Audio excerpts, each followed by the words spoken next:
అందరికీ నమస్తే. నేను మీ Kavya. Welcome back to my channel Kavya's food diary. ఇవాల్టి వీడియోలో చాలా సులభంగా చేసుకుని సంవత్సరం పాటు నిల్వ ఉంచుకోగల ఆమ్ల మురబ్బ ఎలా చేయాలో చూపిస్తాను. ఉసిరి ఆరోగ్యానికి ఎంత మంచిదో మనందరికీ తెలుసు. రోజు కొంచెం తీసుకోవడం వలన ఇమ్యూనిటీని పెంచుతుంది. అలాగే పిల్లలు కూడా చాలా ఇష్టంగా తింటారు. మరి లేట్ చేయకుండా వీడియోలోకి అయితే వెళ్ళిపోదాం. ముందుగా ఈ ఆమ్ల మురబ్బ చేసుకోవడానికి పావు కేజీ దాకా ఉసిరికాయలు తీసుకోవాలి. ఈ ఉసిరికాయలు తీసుకునేటప్పుడు లేత రంగులో ఉండే వాటిని తీసుకోండి. ముదురు రంగులో ఉంటే అవి బాగా ఒగరుగా ఉంటాయి. ఇలా ఉసిరికాయలని నీట్‌గా కడుక్కొని ఒక క్లాత్‌తో తుడిచి పక్కన పెట్టుకోండి. ఇప్పుడు ఉసిరికాయలని ఉడికించడం కోసం ఒక బౌల్‌లో హాఫ్ వరకి వాటర్ వేసుకోండి. ఇలా వాటర్ వేసుకున్న తర్వాత ఇందులోకి కొంచెం సాల్ట్ కూడా వేసుకొని ఈ వాటర్‌ని స్టవ్ పైన పెట్టి బాగా మరిగించండి.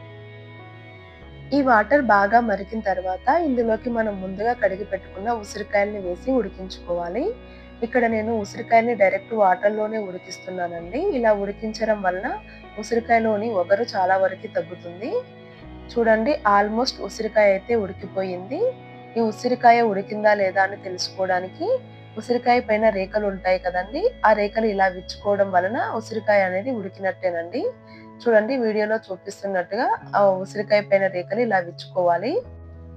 ఇప్పుడు ఈ ఉసిరికాయలన్నింటినీ స్ట్రైనర్‌లోకి తీసుకొని పక్కన పెట్టుకుందాము. ఇలా స్ట్రైనర్‌లో వేయడం వలన ఉసిరికాయలో ఉన్న ఎక్సెస్ వాటర్ అంతా బయటికి వెళ్ళిపోతుంది.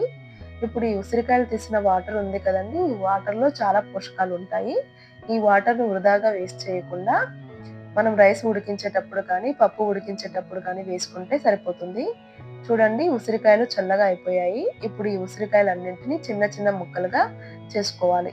చూడండి, వీడియోలో చూపిస్తున్నట్టు ఇలా చిన్న చిన్న పీసెస్ లాగా చేసుకొని పక్కన పెట్టుకుందాము. ఇక్కడ ఈ ఉసిరికాయలని ఇలా పీసెస్‌లా అయినా వేసుకోవచ్చు. లేదంటే సీడ్‌తో సహా వేసుకోవచ్చండి. లేదంటే ఇంకా చిన్న పీసెస్‌లా కట్ చేసి కూడా వేసుకోవచ్చు. ఇప్పుడు ఈ ఉసిరికాయలోకి ఇక్కడ నేను అర టీ స్పూన్ వరకు జీలకర్ర పొడి వేసుకుంటున్నాను. ఇక్కడ కావాలనుకుంటే ఇలాచీ కూడా వేయొచ్చు. లేదు అంటే శొంఠి పొడితో కూడా వేసుకోవచ్చండి. అలాగే ఇందులోకి కొంచెం బ్లాక్ సాల్ట్, అలాగే కొంచెం నార్మల్ సాల్ట్ వేసుకొని కలుపుకోవాలండి. మొత్తం అంతా మిక్స్ అయ్యేలాగా మంచిగా కలుపుకోవాలి. ఇప్పుడు ఈ ఉసిరికాయలన్నింటినీ మనం వేసుకున్న జీలకర్ర పొడి గానీ, సాల్ట్ కానీ బాగా మిక్స్ అయ్యేలాగా మిక్స్ చేసుకొని పక్కన పెట్టుకోండి. ఇప్పుడు వేరొక బౌల్ తీసుకొని బౌల్‌లోకి ఒక కప్పు వరకు బెల్లం యాడ్ చేసుకోవాలండి. ఇక్కడ నేను పావు కేజీ వరకు ఉసిరికాయలు తీసుకున్నాను కదా! దానికి సరిపడా ఒక 150 గ్రామ్స్ వరకు బెల్లం తీసుకున్నానండి. ఈ బెల్లం అంతా బాగా మిక్స్ అయ్యేలాగా కలుపుకొని స్టవ్ పైన పెట్టి మంచిగా పాకం వచ్చేంత వరకు మనం బెల్లాన్నయితే మరిగించుకోవాలండి. ఇక్కడ మంటని లో టు మీడియం ఫ్లేమ్‌లో పెట్టి మాత్రమే బెల్లాన్ని కరిగించుకోవాలండి. చూడండి, బెల్లం ఇలా కరిగింది కదా!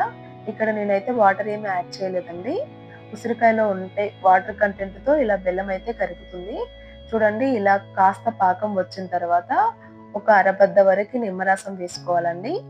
ఇలా నిమ్మరసం వేసుకొని ముదురు పాకం వచ్చేంత వరకు మనం పాకాన్నయితే రెడీ చేసుకోవాలండి. ఈ బెల్లం పాకము ముదురు పాకంలోకే రావాలండి. ముదురు పాకం వస్తేనే ఎక్కువ రోజు నిల్వ ఉంటుంది. లేదంటే పాకం అనేది చాలా త్వరగా ఖరాబ్ అయిపోతుంది. చూడండి, ఉసిరికాయలైతే మంచిగా ఉడికిపోయాయి కదా! ఇప్పుడు పాకాన్ని చెక్ చేసుకుంటే ఇలా వీడియోలో చూపిస్తున్నట్టుగా ముదురు తీగ పాకంలోకి రావాలండి. ఇలా వచ్చిన తర్వాత స్టవ్ ఆఫ్ చేసి ఈ పాకాన్నయితే చల్లగా అయ్యేంత వరకు పక్కన పెట్టుకోండి. ఇలా ఆమ్ల మురబ్బ చల్లబడిన తర్వాత ఒక ఎయిర్ టైట్ కంటైనర్‌లోకి తీసుకొని స్టోర్ చేసుకోవడమే. అంతే అండి, ఆమ్ల మురబ్బ అయితే రెడీ అయిపోయింది. ఈ ఆమ్ల మురబ్బ చాలా రుచిగా ఉంటుంది. అలాగే చాలా హెల్తీ కూడా. ఈ ఆమ్ల మురబ్బని రూమ్ టెంపరేచర్‌లో పెట్టుకుంటే 6 మంత్స్ వరకు స్టోర్ చేసుకోవచ్చండి. అలాగే ఫ్రిడ్జ్‌లో పెట్టుకోవడం వలన 1 ఇయర్ వరకు స్టోర్ చేసుకోవచ్చండి.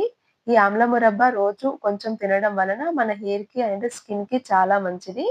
మీకు గనక ఈ వీడియో నచ్చినట్లయితే ప్లీజ్ లైక్ చేయండి, షేర్ చేయండి, సబ్స్క్రైబ్ చేయడం మర్చిపోవద్దు.